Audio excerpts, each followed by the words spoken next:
Welcome everyone. This tutorial will help you to install OwnCloud on Ubuntu server, and you will learn also how to connect OwnCloud clients to the server. So to start with, I want to explain that the reason I select Ubuntu server is because it's a very easy system to start with, and I think that most people that wants to run OwnCloud don't want to have any hard configurations times to start using it. So I will try, of course, to make these tutorials on other systems also as well when I get time over for it. However, so we will learn how to install Ubuntu server, how to add a static IP on it, how to install OwnCloud on it, and how to connect with clients on it. After that, we will also see how to install the SSL certificate, which we will need to have a secure connection. The certificate will be self-signed, and I will explain you how it looks and how it will be when we have it self-signed. So to get on the work directly, we should install Ubuntu server on a machine. Please remember that all the data will be lost on the machine that you try to install Ubuntu server on, just so you know it. So this is how I do. Here I have a machine in front of me, which I don't really care about what I'm going to do with it, because I don't have any sensitive data on it. So I'm going to select the installation language, which will be English. I'm going to install Ubuntu server, so I select this option here. And when it loads here, I'm going to select the language to be used for installation process. I'm going to take English in this case. Country territory area, it's not the United States for me, so I'm going to select other. I got Europe, I'm in Europe, and let's see, where is Sweden? Here it is. I select Sweden.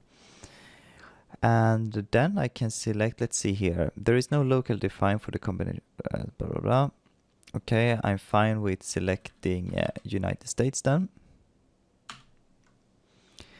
Here it says you can try to have your keyboard layout detected by pressing some keys, and I'm going to use this now and see how good it is. The keyboard layout is to determine which keyboard you have. So now I'm going to press one of these keys, which is mentioned up there. I found this key also on the keyboard. I have this key also on my keyboard. Yes. And I have that one also. I don't have that one. So now it's found out I got the Swedish keyboard. This looks correct, so I select continue here.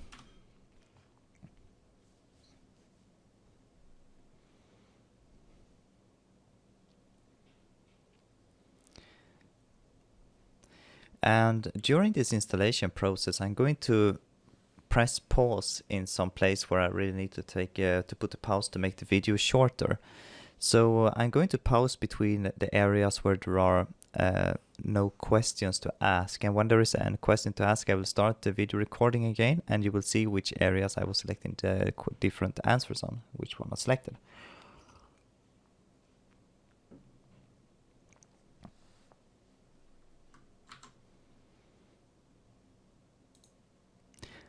So here we arrive to that the machine wants us to have a host name on it. You can name it, of course, whatever you want, but I prefer in this case to keep the name Ubuntu, and I'm going to add .local to it. So this will be ubuntu.local as the machine name. I take continue here.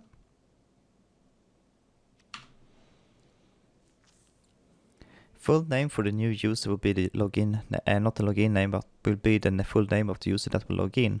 I'm going to keep my nickname here, and the username for the account will be the same. I'm going to choose a password. I have to retype it again. I entered a weak password, of course, but I'm going to use weak password in this case because I don't care when it's just my test machine. Now it's asking if I want to encrypt my home directory. I really don't want to do that actually, so I select no. Let's see, it found my time zone, so this looks correct, and I select yes. In case your time zone is not correct, you can select no and pick a custom one.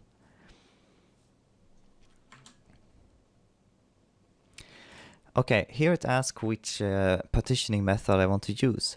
You can use the entire disk in two cases. Use it with LVM, which is the Logic Volume Manager. I believe, if I'm not completely wrong there, but I'm going to go with this option. So I press enter here. I want to use, this is the hard disk I want to use, which has 42.9 gigabyte, as you can see.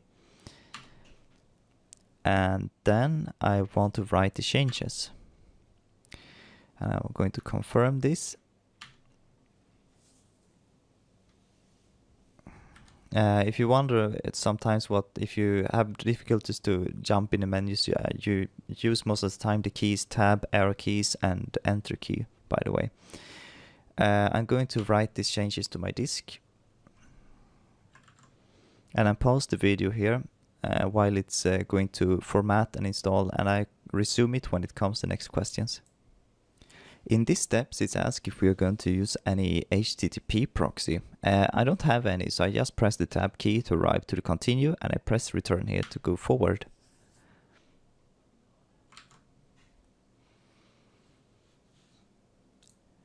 The next question here, I would say it's a matter of taste what you like here, if you want to update the system automatically or manually. I'm going to take no automatic updates in this case. I leave the reasons unanswered here, why not to take it or if to take it. I think it's a matter of taste there. So here you can select some predefined things that you want to have in the server. For the sake of simplicity, we want to have the OpenSSH server installed by default. Here you just press the spacebar to mark it as you want this package installed, and you press tab to go to continue. In my case, I just want to have this as clean as installed as possible, and I continue.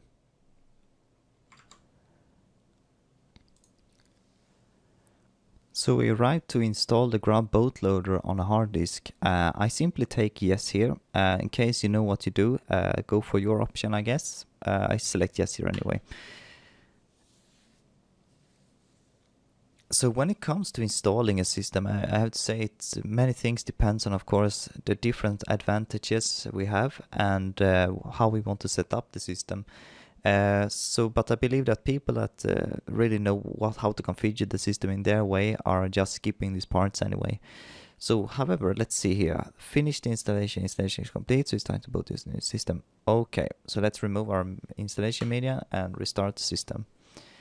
By now we should have an Ubuntu server installation successfully installed, and if I'm not wrong, I think it will have a dynamic DHCP by default, so we are fetching an IP address from the network dynamically, which we will change to using static network instead.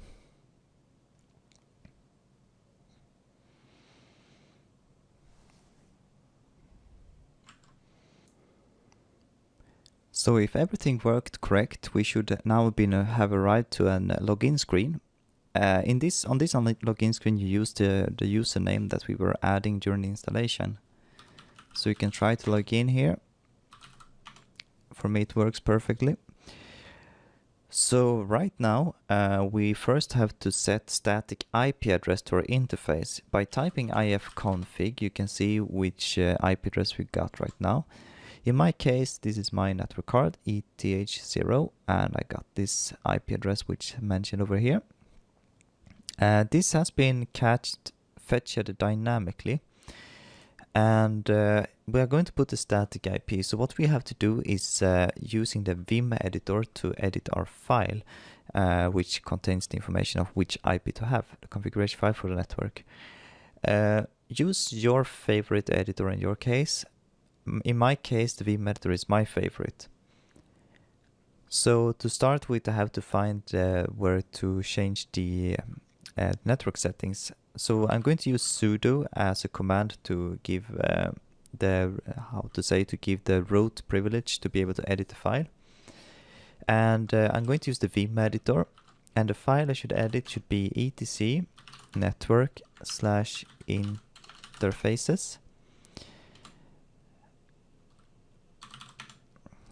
And in this file, I have to get over here, and I need to remove the DHCP here. And instead, I need to add static, and then we should put the things, the IP address and all the settings I need. In my case, I'm using a standard class C network, so I think you will do the same in case you're not, you can use your settings. First is to add the address. In my case, I want it to be like this. Let's say that I want to have 220 as the IP. And then the net mask in my case is 255, 255 and 0. And then the network itself is, is like this. And the gateway in my case is this. It's the address to the first router I encounter in the network. Name service, I'm going to use the Google public one.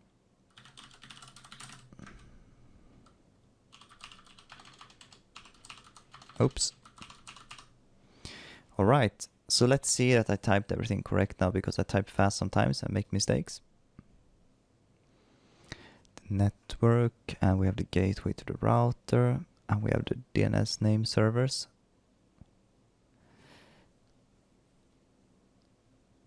Alright, so now I save this.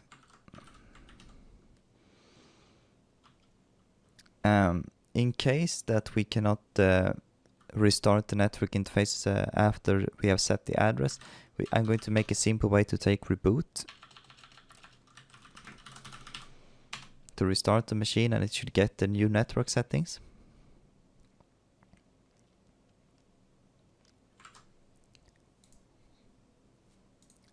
And we are back to our login screen again. So now we should test if the network setting works.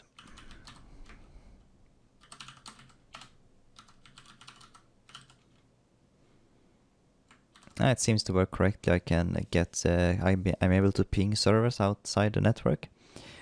So we are going to install OwnCloud right now. And I'm not going to do it the hard manual way. I'm going to install it as a complete package instead. So first step will be to use the sudo apt-get install followed by the package name, which is OwnCloud.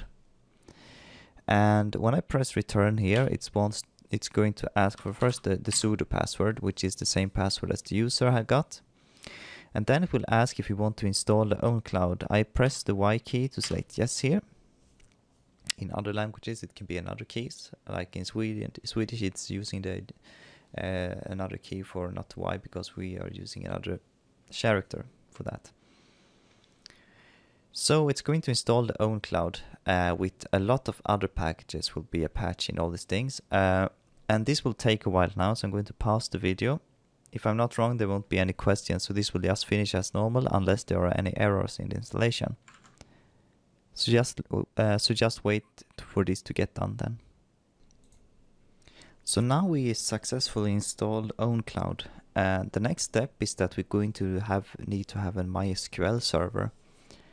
And keep in mind now when I install this that I'm going to install the 5.5 version. There's also 5.6 version out if I'm not wrong. So take the one that you prefer. I'm going to use 5.5 in this case. So to install it, it's simply sudo apt-get install MySQL server 5.5 in my case.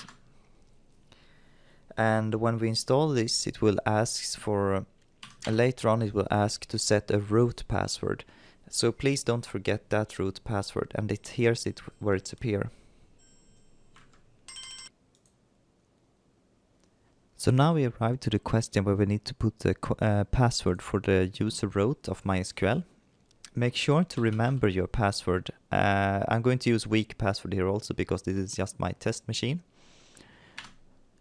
And I repeat the password there.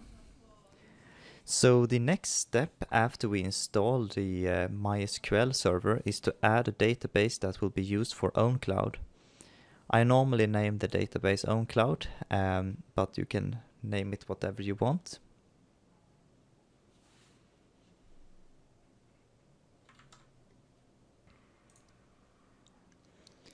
Now it's time to create the database for OwnCloud. So we're going to log into MySQL by typing MySQL followed by the flag U to select user root, and we want to use password authentication. So this is the command you use. Here it wants us to enter the password for root. So here we are on the command line of MySQL. So run create database, and then we put the database name. I want it to be named OwnCloud.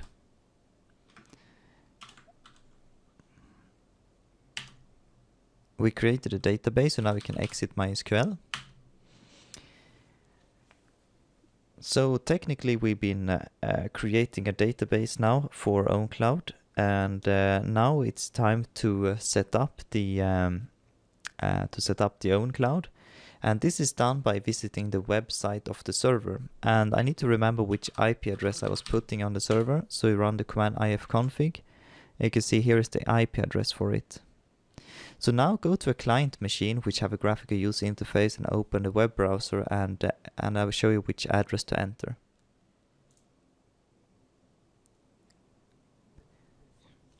So now we are about to set up the OwnCloud settings for the OwnCloud itself. And then you need to go to a computer which have a web browser. What you have to do now is to visit the address of the server, which is in my case this IP number, followed by trailing slash, and it should be OwnCloud.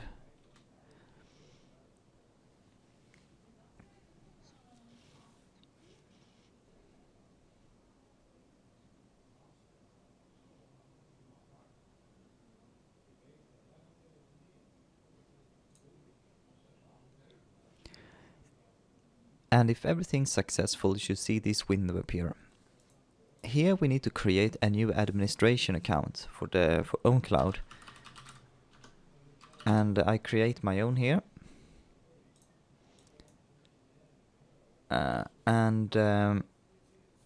Then we should select which data folder the data should be stored in. I use the one that is predefined here. I scroll down a bit. Here is the database user. In this case, it's the root user. And the password for the database is the one that we were storing when we were configuring MySQL during installation. Here is the database name, and in my case it was OwnCloud. And the database server is localhost because it's the server itself that is the database server. And then you take finish installation here, and it should, if everything is correct now, you should be able to arrive to OwnCloud. OwnCloud is now configured without SSL, so this means that connections to the OwnCloud right now won't be secured. And in other words, it means that anyone could sniff your traffic if they are like man in the middle, and then they could be able to steal your password and then enter the system and get files and things like that, and much more. We will cover a bit later after I show you how to connect with the clients and all these things, how you can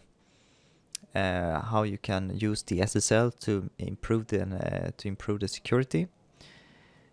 So we are waiting right now for the server to finish. The reason why it took time is because I'm using a virtualized technology which is using many machines at the same time. Alright, so we arrived at the first page of OwnCloud here. If you want to create more users, I will show how to do that in a few seconds. Here are the files that are inside of the OwnCloud right now for the user I've been creating. If you press here and go to the users, you should be able to add another user. And let's call this user, let's see here, you create it up here.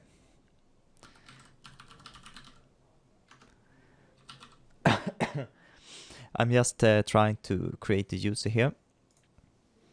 And here we have a user created. Up here you can select groups you want it to be, add groups, and see and limit the how much data you can store in the OwnCloud for that user. So we should be fine now just to connect to the machine, and I want to show you how to install the client.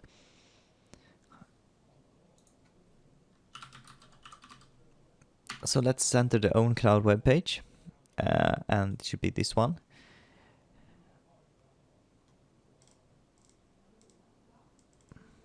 Let's see here where I should get it. Guess it's download. And then install desktop clients. I'm going to use Windows. You can see you have a client for many systems actually. And in fact, you can get an application from, for example, for Android to be able to use the OwnCloud on your mobile phone, which is very great. I'm going over to Windows 7 virtual machine here to grab the client here also, because I want to show how it looks like when it's multi-connection.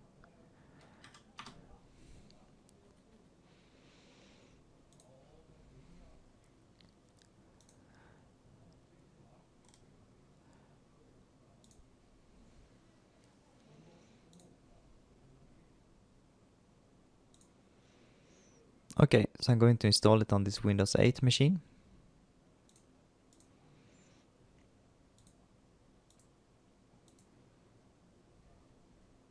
See if it's almost done here also. On the Windows 7 machine. Okay, I double clicked on that one, so I wait a bit to think it's launching.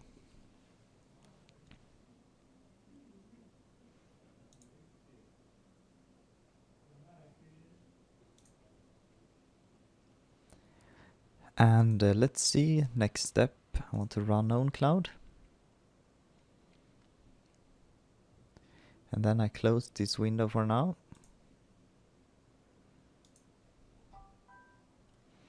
And here we should connect to the OwnCloud. How to do it, you can see it wants an HTTPS. We will install the SSL later, so we're just going to go with HTTP.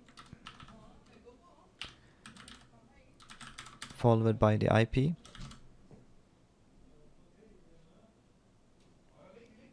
And after this, you should just make a trailing slash.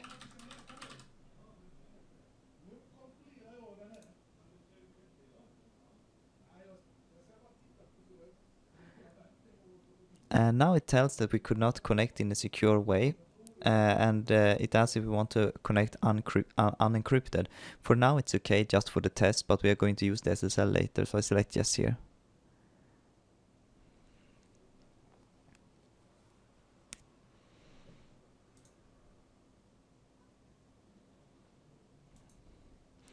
And the username here is the one I was adding.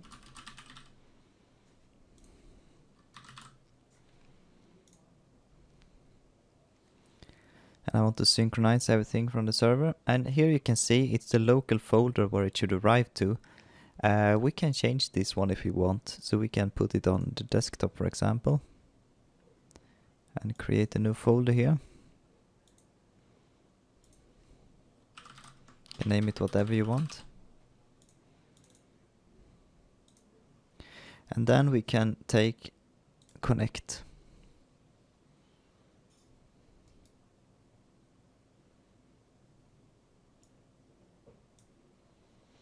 And here you can see at the system tray that we now successfully connected to the MyCloud. And if we look in this MyCloud folder here, you can see it synchronized the file that was on the server. So if you add a file here, it will be synchronized to the server, and you will see here if there are any errors occurring or which files has been synchronized and these things. Remember now that this is unencrypted, so we will look at SSL in a few moments, how to fix this. So now let's try to install it in Windows 7 also and see how it synchronizes the files. Remember that you can install this also for Linux and other operating systems, which makes OwnCloud very good actually. So I continue with this installation here as normal.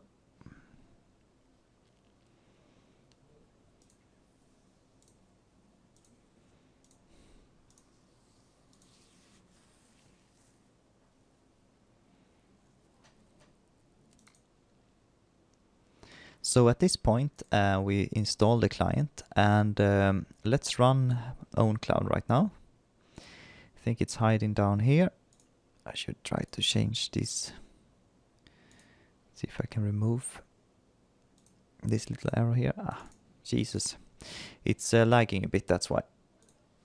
Okay, here we have OwnCloud.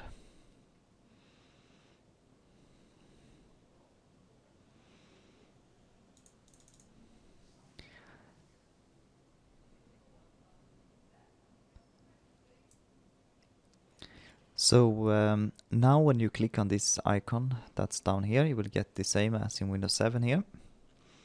I'm going to make an unsafe connection here again.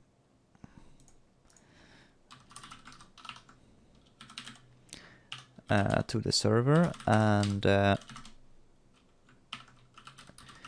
this is how we connect, and it will say that the connection is unsafe, of course. And I continue here, and let's say, as you can see, the OwnCloud folder by default is arriving at the user. So in this case you can see it's this user and the name of it and the folder there. So let's take this as a standard, so we will see where it arrives. And now you can see that it was synchronizing some 8 files here. It stands in Swedish language, so I apologize for that, but that's what it tells us right now. And you can see that we have a green little check here. That means that it's checking that the synchronize has been okay. So if you go to our file system, we should be able to think right here. It will arrive an OwnCloud. You can see there, which lies inside of C user and the username and an OwnCloud. You can delete these files. It's just some old files that comes with the cloud. But let's create a new folder here. Named, I can call this source code. Let's select this. And now when I create this folder, things should arrive here by automatic now. You can see on the Windows 8 machine it has been synchronized there. And now if I create a new file in here, let's call it readme. And if you can see when I open this cloud, you can see that it tells us that it has been synchronizing that file. And if I try to write something here, OwnCloud is cool, and I save and close. We can now check on a Windows 8 machine here inside of source code, and you can see this file has been arriving to us here. And it's not yet updated, so I close it. If I open it again now, it's not yet updated. It says source code and one other file has been updated. So now it should be updated, you can see. So actually, what I like with this OwnCloud is that I can store my source code here, and I can program like Python scripts on one computer, and then I can have it from my laptop working there, and then have the files updated on all my other computers. Really good actually. So just put things in your OwnCloud Dropbox style thing here, and you should be able to get them on all your synchronized computers. So that was everything you have to do if you want to have Dropbox which is not secure. But now it's time to look at how we can add the SSL certificate to keep the server safe and from people trying to attack it with making some sniffing or eavesdrops and things like that. And let's see here. Before we add the SSL encryption, I want to give a thank to where I found how to do it easily. I've been adding SSL certificate before, but this was a really good guide with for Ubuntu, which really was making it in a proper way that works really good. So at this site, which I found when Googling, we are going to follow this guide. I already prepared things from this guide. So what I was preparing is that first we need to have a file that is a bit down here. This is a configuration file for Apache, which will tell us that we want to create a virtual host which should listen to the encrypted calls, like we want to open the website, which is SSL, and that's the port 443. And then we want to change some things in this file, and I want to take that in an editor and show you exactly how I edited the file. Later on, you will see that they were also adding the name server here, server name and server alias.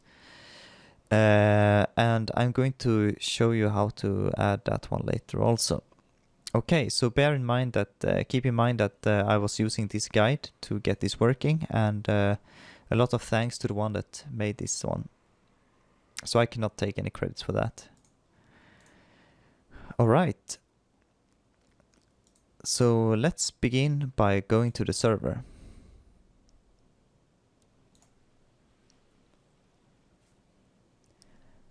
The first thing we want to do when we going to set up the SSL is to install OpenSSL to start with.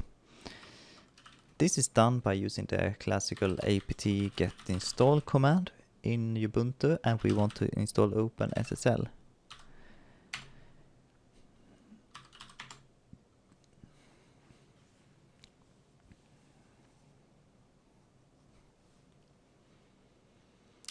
I don't think this will take too much time. Now it's done actually.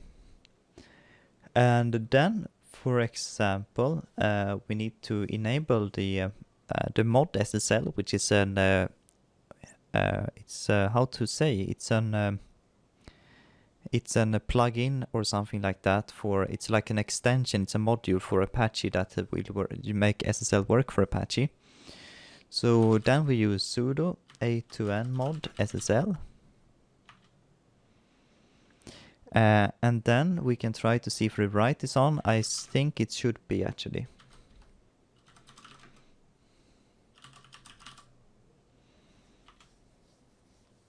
That one was already enabled. I think it was enabled when we were installing the OwnCloud.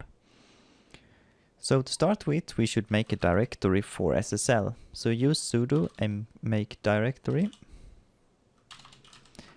And then we're going to add this to Apache, and it should be named SSL. And now we should generate a new SSL key actually. So it's we are going to self-sign this. I'm going to explain later what self-sign really means. So let's create one first.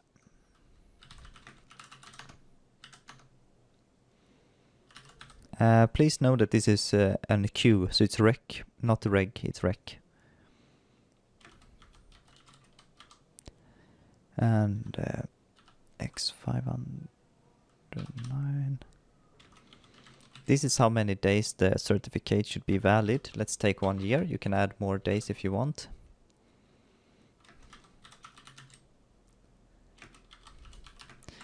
We should add the out to etc apache 2 SSL, and we should name this key OwnCloud.pem, and then we should have key out, which goes to, let's see here,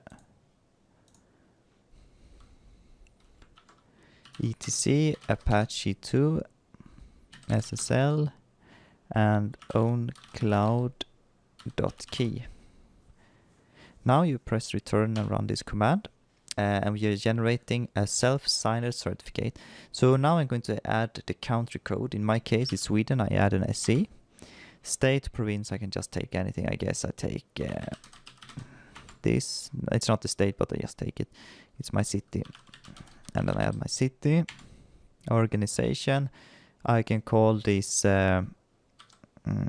my cloud, for example, or I can call it, for example, ubuntu.local, which is the host name. Same here, ubuntu.local for example. And common name, server name, or your name, I can add my name. I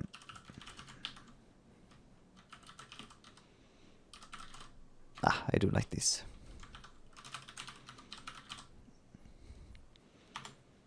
Okay, now we have been self-signing an SSL. Self-signed SSL are not trusted as a known key on the internet. So when you try to access a server that has self-signed key, it means that it will say, hey, stop, this website is not trusted. Are you sure you want to visit it? And then we need to go and make a change that to say, yes, we want to visit this anyway. If you want to have a signed SSL certificate, this costs money unless that we use an CIA certification that is for free, but I'm not sure, I never tried them, so I cannot say much about them, but I heard that there should be some free options out there, but I never tried them, so I cannot say anything about it, how it works and things like that. And now it's time to, I think it's time to fix the Apache configuration, and we should actually create a file that should look like this, that it's inside of the sites enabled. I'm just going to show you what path it and how the file should look like. You don't need to run this now, I just want to show you that it should look like this, that it should be in sites enabled, and it should be named OwnCloud.conf. So we should create a file like that. In my case, I prefer to create this file outside of Linux, and to upload it with instead to upload with FileZilla SFTP to the server, and then I prefer to copy the file from the server and to add it there instead. So I'm going to show how I do that. So first of all, I go to a Windows computer. And I can close this OwnCloud right now. And then I'm going to use a Sublime text editor. You can use the editor that you prefer. And what I want to do now is that I want to take the key, which is inside of this good site. And we scroll down a bit. It's lagging a lot here.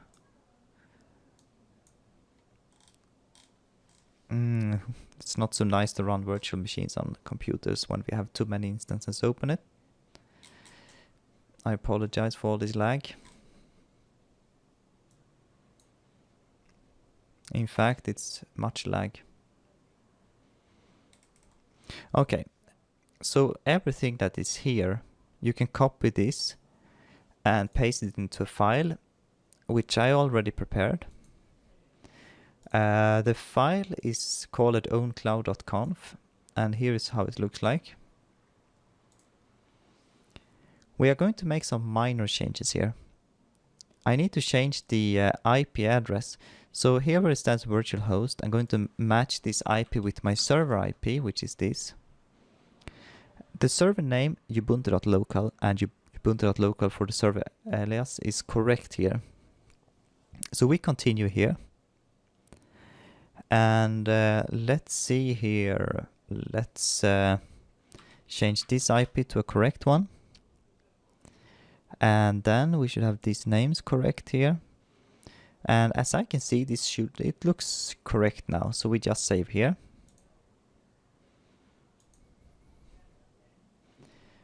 Okie dokie. Let's upload this file to the server. I told you that I use FileZilla. I'm going to show how to do it.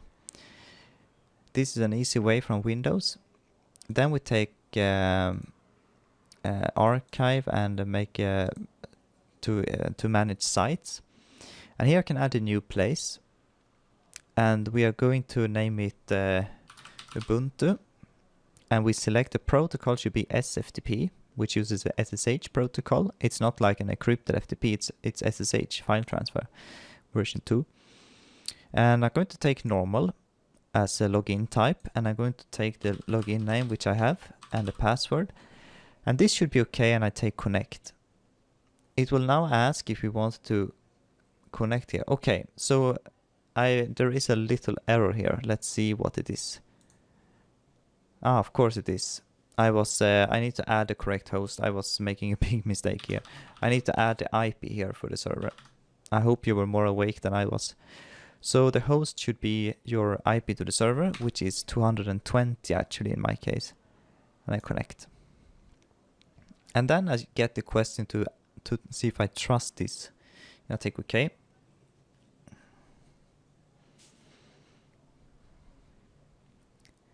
Now I'm connected and I'm inside of my own home directory here.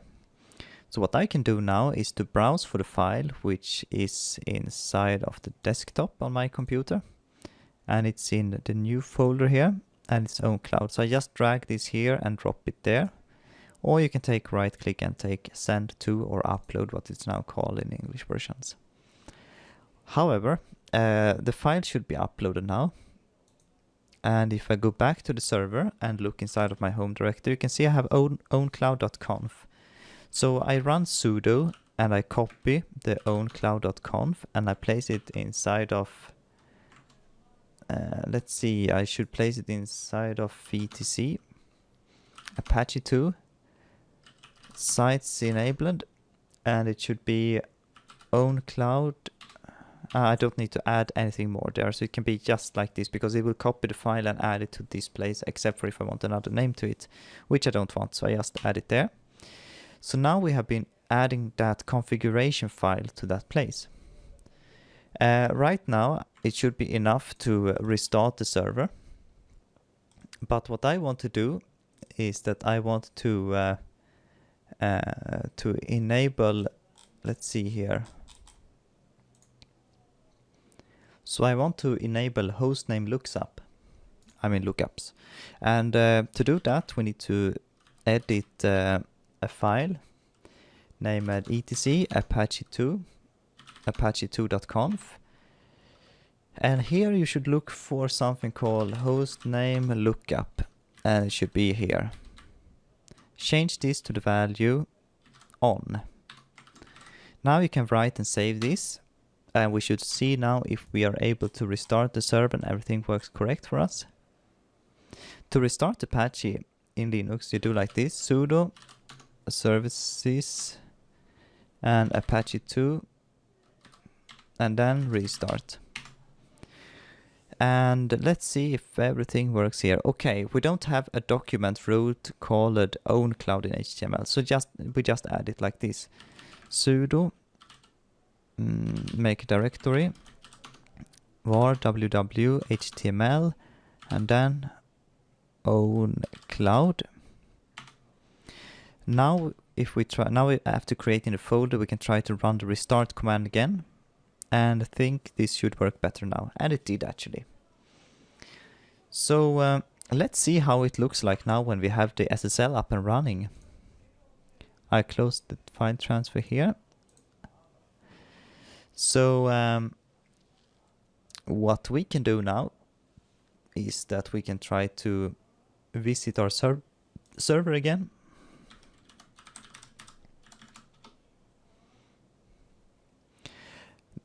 This tells us that the connection is not private. It's not trusting. It's an unknown SSL certificate. So if we go to advanced and we go to continue to this place, it's unsafe because it's not a trusted certificate because it's self-signed by us. We can take this and we are visiting the site. We have now been visiting our server in with encryption. If you do like this now, that we visit the same place, I'm going to open a new tab and I type OwnCloud. You can now see that we have a safe connection here. But before I want to make things a little bit more tidy, you can see that when we enter the first place here, it tells us that it looks like a directory browsing in Apache. I want to add an empty web page there, so it's a blank page instead of this thing. So to do that, I go back to the server and I simply do like this: sudo touch. Touch is a command to create a file. So then I go to var www html OwnCloud, which is the directory that we enter when we go to that first place. I'm going to call it index.html which is an empty file we created there. And now when we go back and update this page, it will be blank instead, which looks a little bit better. Which means that we were adding a empty web page, index.html, which is called when we enter that place. Okay, back on the track. We are actually having an encryption connection now, encrypted connection to OwnCloud. Let's reconnect our OwnClouds here. You see they are not connected anymore, so let's fix them. We double click on the OwnCloud.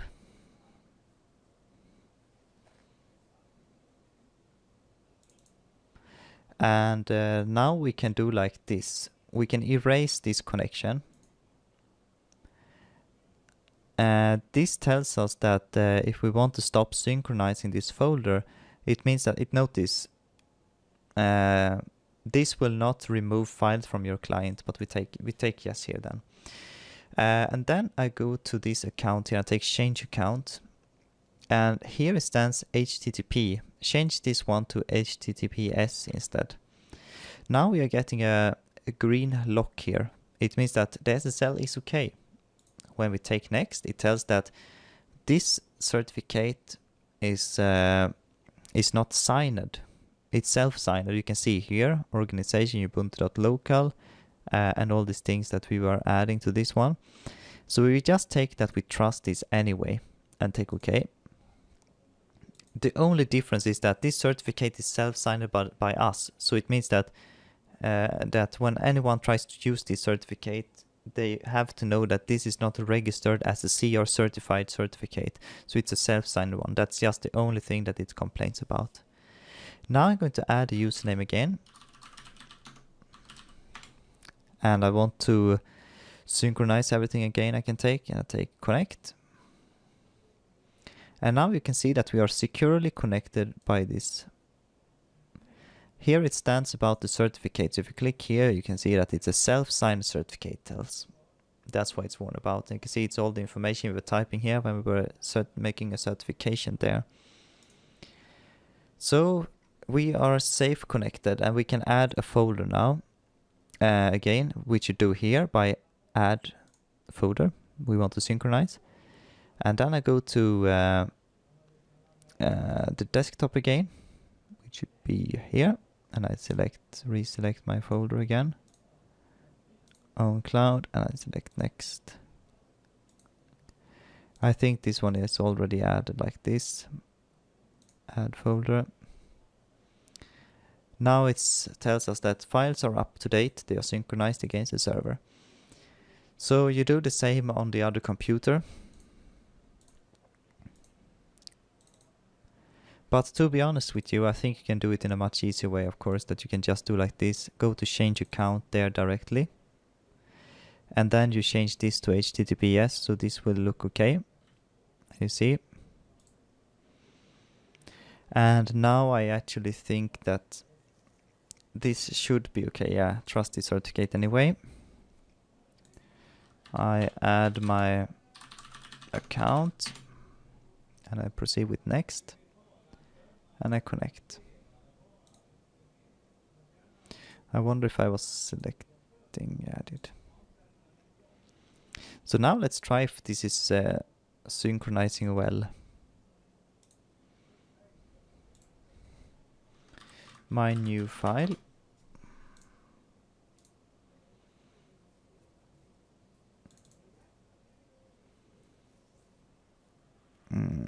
Let's see.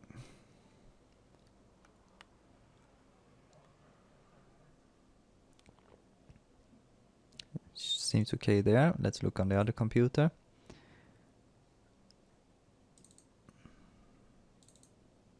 And here we have